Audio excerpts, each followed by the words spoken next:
Coming up on this edition of City Talk, you'll meet INP's Dolly Bellhouse, Deputy City Controller Doug Anderson, and City Planning's Shelly Danko+Day. Stay tuned. City Talk starts right now.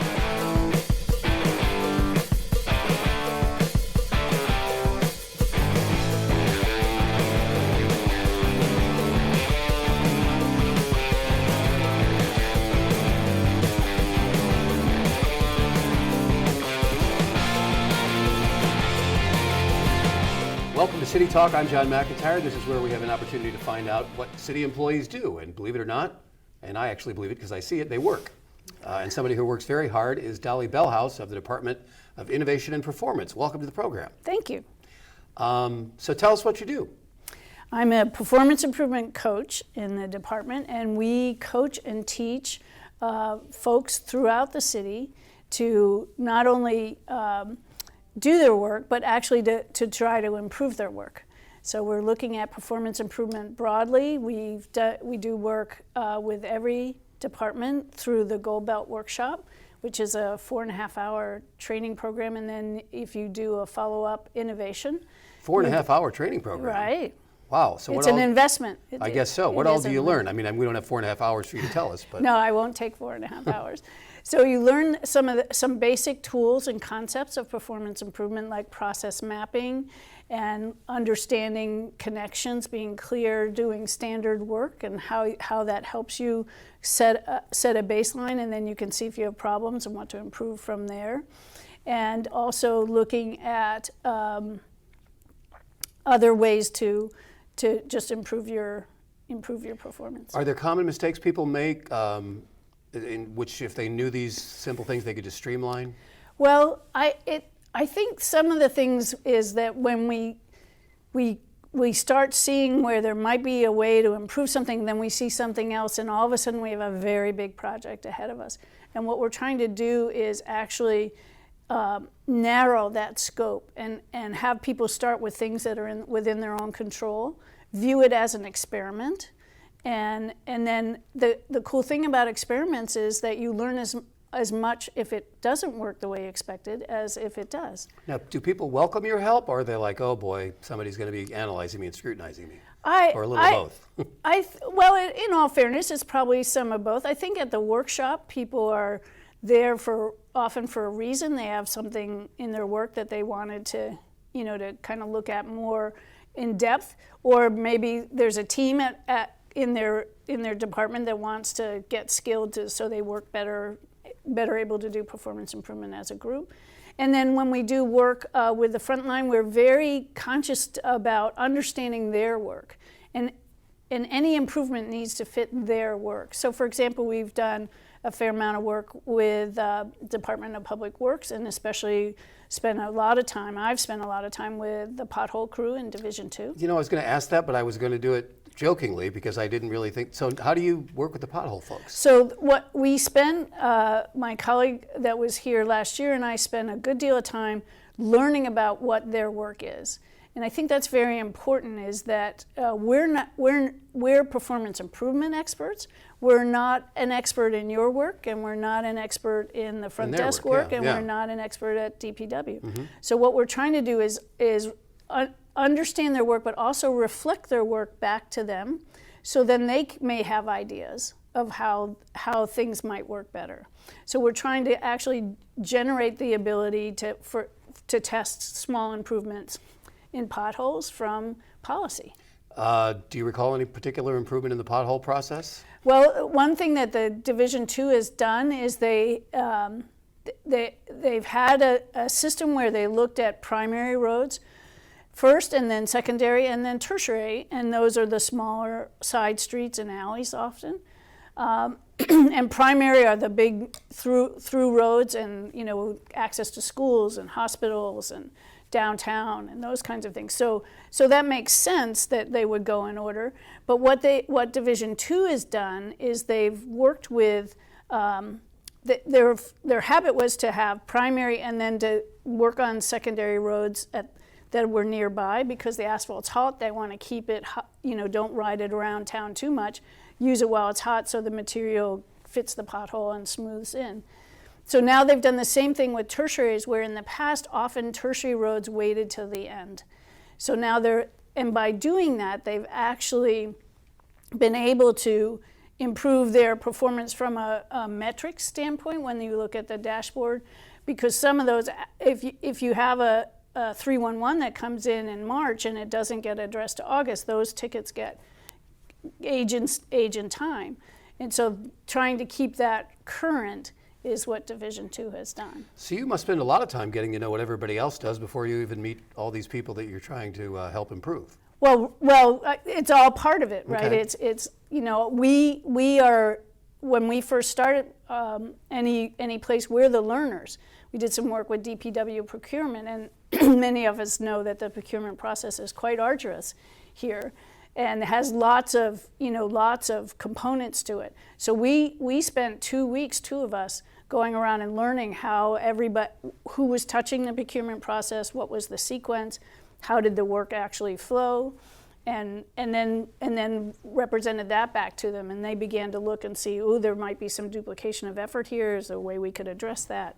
Those kinds of things. How did you come to get this job, and what do you need to do in order to be qualified? Well, you need to have some experience in performance improvement, but it doesn't have to be the main thing of your job. But many people in other industries have experience in quality improvement or performance improvement. My colleague Shrin that was here last year, he's an industrial engineer, and that was his training, is to look at how things work and to try to help make them better. But I got here, I knew Heidi Norman. She and I had worked together at a startup a number of years ago, and she called me up and said, I don't know what you're up to these days, but we're looking for somebody, and I'd come from the healthcare industry. She said, so if you want to learn more about how the city government works and how we serve citizens, we have this position. Great opportunity. Are you from this area originally? Not originally, but I've spent a lot of time in Pittsburgh. I've had 2 stints here. I was here in the late 80s to the late 90s and worked up at Swickley Valley Hospital, and then took a job out of state, and then came back in 2012 to join Jefferson Hospital as they were becoming part of what is now Allegheny Health Network, and then since then worked in a number of different healthcare related areas. How do you like government versus healthcare? I actually see more similarities than I expected. And for me, the key thing is the sense of service. In healthcare, it's clear that for me that we were all there working to better serve patients. And here I get that sense here too, is that we're working to better serve citizens. How many Hello Dolly jokes or references have you had to endure over the years? Not enough. Oh, you welcome that? Yes. All right. Anybody sing it in the voice of Louis Armstrong or anything? I'm not going to People attempt do that, quite well. Oh, no kidding. And sometimes there's dancing. All right. Well, I wish we had an opportunity for that, but I didn't bring any music or anything. And that's okay. You'll pass? Okay. Yeah, that's okay. Dolly Bellhouse, thank you so much for doing the program. Oh, thank you. It's a pleasure to be here. Very nice to see you. We'll meet somebody from the City Controller's office straight ahead on City Talk.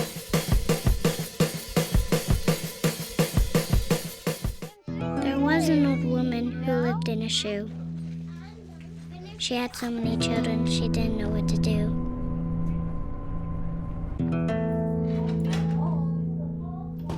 She gave them some broth without any bread and kissed them all soundly. Lights out. And put them to bed. Hunger is a story we can end. End it at feedingamerica.org.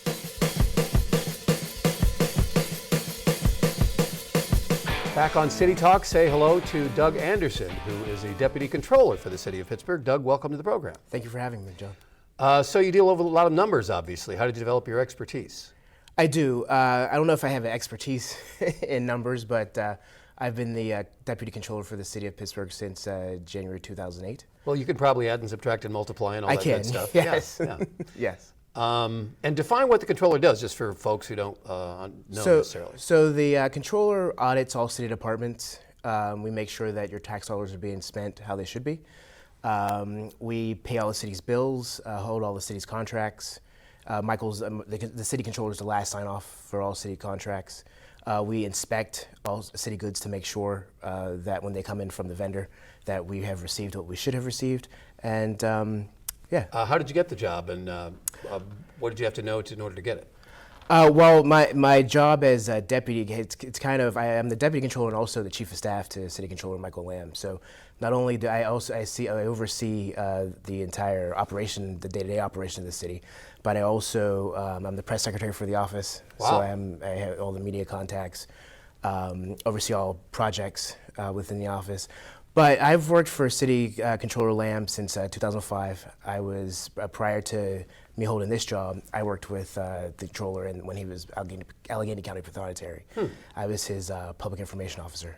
So you've been with Michael Lamb for a long time. I have, yes. Is another city department not happy to see you when you walk through the door, like, oh boy, here comes the audit? Sometimes, Okay. sometimes. We for the most part, we get along with all the other city departments, but there are times when we have to go after somebody, or they don't like to see us. They don't necessarily understand that they're wasting money, or they're... Well, it's not that they're wasting money. Okay. It's just we have a charter mandated responsibility to audit all city departments every 4 years. So we're in police, we're public safety, which is police, fire, EMS, PLI, and animal control. Every 4 years, we're in one of those areas: public works, planning, and et cetera. You guys did a presentation recently, and tell me if I'm characterizing this correctly. It sounds like the city, while not perfect, is in much better financial shape than it was several years ago. It is. We're paying down our debt. We were over probably $1 billion in debt when the controller came into office, but through cooperation through our office, city council, and the mayor's office, last week we were able to announce that we were probably down to $400 million. We're doing Which better. is still a lot, but It's still a lot. But still a big improvement. Still a big Yeah. improvement. We're doing better on pension, and we were able to report another surplus at the end of 2018.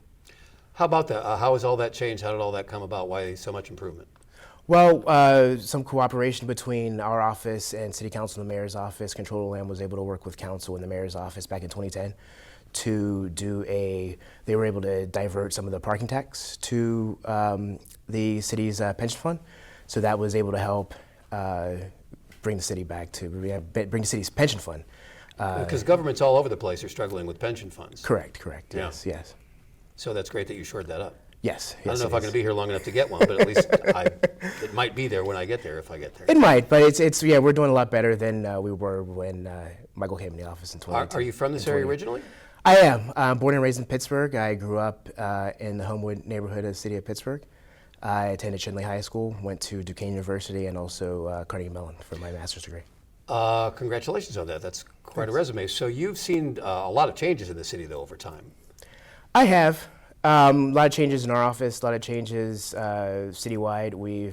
The city of Pittsburgh is doing a lot better than it was. Actually, when I was a little kid growing up here, more businesses, tech, of course, coming into the city, and hope that it's doing a lot better than it was. Do you have any aspirations to do anything else, or are you just fine for now? I'm okay for now. I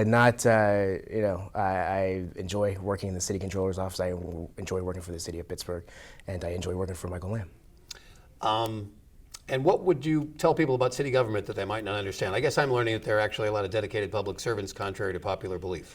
There are a lot of dedicated public servants. One of the things I would like to tell people is that a lot of people don't know that the controller's office, we only audit expenditures. We don't audit city revenue. There's also a finance department and city treasurer that do that. So when people say controller, they think we oversee entire city finances. But there's in addition to our office, there's a budget office and also a finance department. But your job just never ends, right? Because you never run out of audits to do. No, we don't. And then once you do, it's time to do it again. Correct. We're doing audits all the time. We're always finding new things to audit. If the public out there sees something that we should be looking into, we invite them to call our office, or we have an app, Pittsburgh Watchdog, that they can download on their phone through Pittsburgh Google. Watchdog. Pittsburgh That's Watchdog. Or they can contact our office through our website, Open Book Pittsburgh. Open Book Pittsburgh.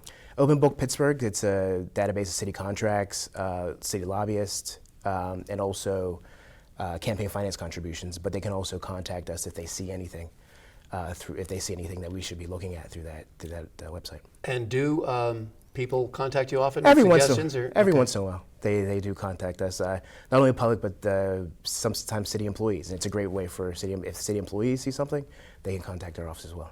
Are they demanding to know how much bike lanes are to maintain, or Sometimes common complaints like that? we do get that every once in a while. Okay. We do get, and so yeah. That's probably not your biggest financial problem. It's not. It's No. not. It's not. All right. Well, Doug Anderson of the Controller's Office, thank you so much John. for joining us today on CityTalk. Thank you. Thanks for having me. Coming up, you will meet Shelly Danko+Day. Stay with us.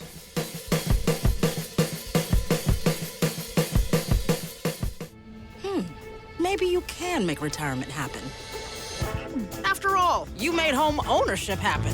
Homeschooling yourself on loans, beefing up your credit score. So I'm pre-approved. You were like, yes! Sorry. Color coding listings, ticking boxes, and flushing every toilet in a 20-mile radius. Home sweet home. You aced house hunting. Now get the tips you need to get on track at aceyourretirement.org.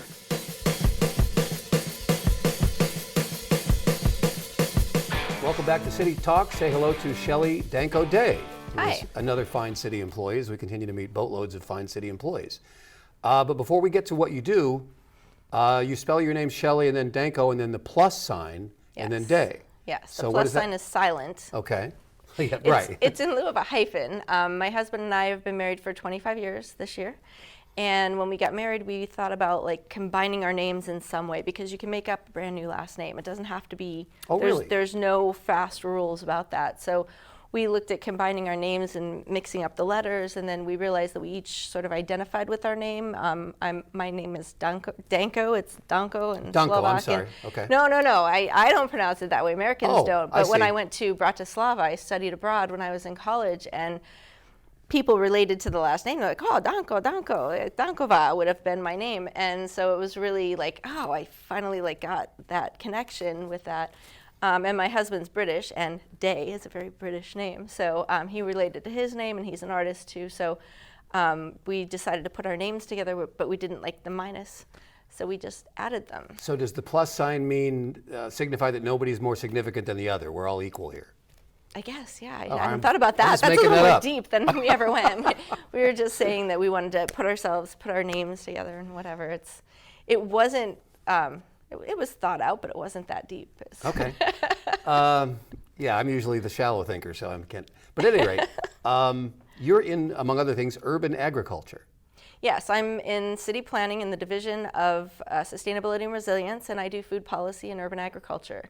I run the Adopt a Lot program, which is the first time in the history of the city of Pittsburgh that you're able to legally access city-owned land for food, flower, or rain gardens in a very precisely laid out way. So if there's a city plot of land that's not doing much right now, you can fill out a form or try to get a permit or whatever to use it to grow things. Well, this is still government. There's a lot more involved. But yeah, you can, there's a very set, there's a formal set of guidelines. It's called the Vacant Lot Toolkit. And if your project falls within what's outlined in the Vacant Lot Toolkit, you can get an agreement with us in about 5 to 9 weeks. Only to grow things, or sometimes just to like fix it up and make it look better? Well, a lot of times people just want to beautify their neighborhood, and that is a really good tool for that. We have licenses and leases. So the more short term is if, Miss Smith has a vacant lot next door to hers and she just wants to make sure that it's maintained and looks good, she can plant some flowers in the front and maintain the rest of it, and that's an Adopt a Lot license. I live on the north side, not far from the corner of Perrysville and Federal, and a bunch of community activists took this vacant lot and made it look beautiful, and I was wondering Great. whether that might have been I have something no you guys idea. sympathize. Whatever. It's a great idea regardless. There are over 7,000 vacant lots in the city, Uh-huh. so we just can't. We don't have the capacity to keep up with the maintenance on them, and so this is one of those tools that we can use. And how often do people use that? Is it popular, or is it just getting started? Or Well, I was hoping we'd adopt more out by now. It's been around 2016, 17, 18. This is its 4th full year. We're halfway into now, and we've adopted out 144 lots. And what else is involved in food policy, as you say? Oh, so when I started my job back in 2014, in addition to the open space plan, we were looking at the vacant land and how we can turn those into maybe food gardens, because that was what a lot of the residents wanted to do, and organizations as well. But we looked at the urban agriculture zoning code and how people can get permits to have chickens and bees, and we changed that a little bit back in 2015, amended that, and it passed in City Council in July of 2015. But it allows you to have chickens, bees, miniature goats, and it's just an occupancy permit now. So the price came down from like $340 to, at the time it was $70, now it's $90, but that's still not $340 anymore. And we also, there was one thing that I'm really, that I'm really proud of, and that is the one word that I changed throughout the code, throughout this amendment that we made, and I changed the word homeowners to be residents. So that just opens Because it up renters to might renters. also want chickens or bees Yes, or miniature yes. goats. How miniature does the goat have to be? Dwarf. Okay, got to be a dwarf goat. They're very small. I saw a gentleman walking a goat down the street the other day on a leash. I thought it was a dog in little high heels. Now, They're so cute. if they get the permit, but then the chickens keep people awake or the bees sting neighbors, does the permit rescind it, or are there problems like that ever? Well, the chickens likely won't keep people awake. Okay. I don't want to say. I'm thinking about a rooster, and you're talking No, about I chickens. understand. Yeah, we can't. Well, those are hens versus roosters, but we right. don't allow roosters in Okay. the city. So that would take takes care of care of that that, yeah. problem. And they could be loud sometimes, but people's jobs are to keep them safe, and if they're safe, and they're going to be quiet at night. I have a friend who lives in the suburbs who was attending some party, or maybe it is the city, I'm not even sure, but anyway, bees were there next door, and then suddenly the bees went after one of my friend's guests. Well, so. it's probably not the honeybees that went Okay. after the guests. There are lots of bees, and so it probably wasn't the same. So you only allow honeybees? Well, it's the honeybees are what people want to keep Okay. and other bees For honey, exist yeah. all over the place. But you can intentionally keep bees because bees are right now at risk, and so the more that we can house bees and create environments that are friendly for bees, the better off we're going to be as a planet. I believe you. How did you develop the expertise to do this, or how did you evolve into this job? Oh, evolution is a really big part of that for sure. So I worked for, I had a corporate job back in the day, and then I got laid off of that, and I started looking at my budget because I was like, now I have no job. I need to figure out what I'm going to do. So I looked at my budget and realized that the majority of the money I spent outgoing was on food. And I was like, well, I need to fix that. So instead of doing a job and making money to buy food, I worked on a farm to get my food directly. So I worked in exchange for food. We'll work for food. That was me. Right. So I did that for 2 or 3 summers, and then I got a job with Grow Pittsburgh and started getting into more urban agriculture. I mean, I've been growing ever since I was a kid. My grandma always had a garden. She always composted, with those paper milk cartons Yeah. on the windowsill. She'd put in her coffee grounds and everything else. I don't know if you had that experience, but so I've been exposed to it forever. So it was really kind of natural for me when I decided, like, I'm just going to grow the food at this farm, and that was a good solution to cutting out the middleman. And then I got a job with Grow Pittsburgh, and we did the edible schoolyards. I was the project manager to get edible schoolyards in to Dilworth and Faison in the East End. And then we had a summer program where we had youth, 14 to 16-year-olds came in and they helped to maintain the gardens over the summer because the kids weren't there to maintain it. And so just, getting those kids involved and seeing how they evolved over that 10 weeks. And we took them on field trips to farms, and it was just really, it was the best. So I thought this is definitely what I want to continue doing. At the time I took the job because it was a job and I needed a job, but it was just so so life-changing. It was great. So they did you a favor to lay you off at that corporate job a long time ago, arguably. Yeah. Because this seems like the perfect job for you. Yeah, definany. I mean, it's Sort of really, incorporates everything that it you've gone fills through. my soul with How many people can say that, whether they work for the city or I anything know, else? yeah. It's definitely it's a good topic to focus on, and everybody has some sort of experience with it, with food and with growing. So I went to Chatham. I was part of the first cohort in food studies back in 2010, and then and now I'm here. So that was just to finish my evolution there. So it sounds like you think more people want to know about this, so they might be able to take advantage of it. I mean, do we need more publicity? We need more Of information? the Adopt a Lot program? Yes. Oh, absolutely. Yeah. It's free land. I mean, we're not. Where else are you going to find that? Yeah. Right. So a lot of the properties that we have, this is a big myth that I help to destroy often. People think the city is hoarding land. Like, why don't we just sell it for $1 like other cities? Well, we do have 7,000 vacant lots that we have taken the deed for. We put a lien on it, I guess, so we have taken responsibility for it, is the way I put it. We don't actually own it, so we can't transfer it to another party until it goes through a process of having the title cleared and quieted at the state. And it's because of state laws that are so strict that we can't just sell it out from under you. So we have the properties that we have now, it would take about 18 to 24 months to get that process taken care of. So you can adopt a lot, and then you could have it possibly for that long before another project comes along or developer comes along and wants to do something on it. So it's a really great opportunity for a temporary sort of garden space, and there might be the opportunity for making it more long-term as well. But yeah, it's free land. It's not the best quality soil. It's not farmland. It's urban soils. But we do require you to do a soil test to check for lead levels, because we want to make sure that we're protecting our residents from that. And we have partnered with Allegheny County Conservation District, and they have a machine that does soil tests in their office.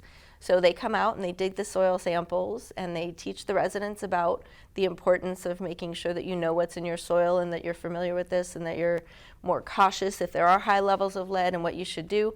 And then they do the test and they give a report back to me, and they give one to the resident, and they give them recommendations. So it's a really great partnership. And what do they get out of it? They get data, which is really what they want. So it's been a really great partnership for the last 3 years. And is doing agricultural things in urban areas, including growing things and/or chickens, bees, or goats, bigger than ever before? It is. I think more people are thinking about how they can be self-sustainable. Money is hard to come by nowadays, more and increasingly. So cutting out that middleman, I think more people are coming to that realization, like I did all those years ago. But it's definitely something that people are looking at, and it's empowering to be able to provide for yourself. I started to say Shelly Danko+Day, thanks so much, but the plus is silent. But Shelly Danko+Day, thank you so much for doing the program. Thank you. And it's really nice to meet somebody who loves your job that much. Thanks. In government or anything else. That's City Talk for this edition. We'll see you next time.